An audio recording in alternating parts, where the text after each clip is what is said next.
দেখি কে কতক্ষণ বরফটা হাতে রাখতে পারে। যে আগে ছেড়ে দিবে তো সে কিন্তু ঠকে যাবে। হ্যাঁ, দেখবো কে কতক্ষণ হাতে রাখতে পারে। দুই হাত কিন্তু লড়চড় করা যাবে না। এই যে লাবিব সাহেব ছেড়ে দিছে, লাবিব সাহেব শেষ। এখন জীবন সাহেব আর আবির সাহেব আছে। এই আবির সাহেব, তুমি কিন্তু হাত উল্টা পাল্টা করতেছো, এমন করলে হবে না, এক হাতে রাখতে হবে। মনে হয় না আবির সাহেব জিতে যাবে। আবির সাহেব টাকা পয়সার অর্থের বা অভাব, বুঝলি বাজার, যখন যার পরে সেই একমাত্র বুঝে অর্থের কি দরকার, টাকা পয়সার কি দরকার। দেখা যাক কি হয়। জীবনে খুশি হাসতেছে না, ঠান্ডায় শেষ হইতেছে বুঝতেছি না।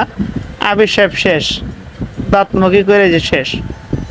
আবিরে কেমন জানি করতেছে, জীবন ডান্স করতেছে ঠান্ডার চুটে, যেমন শীতে কাঁপতেছে। আপনারা সবাই দেখতেই থাকুন কে জিতে। এই যে আবির সাহেব শেষ, দুই হাতে নেওয়া মানেই শেষ। এখন জীবন সাহেব আর পারতেছে না মনে হয়, জীবন সাহেব ছেড়ে দিবে। এই যে ছেড়ে দিচ্ছে, দেখা যাক। না না, কল্টু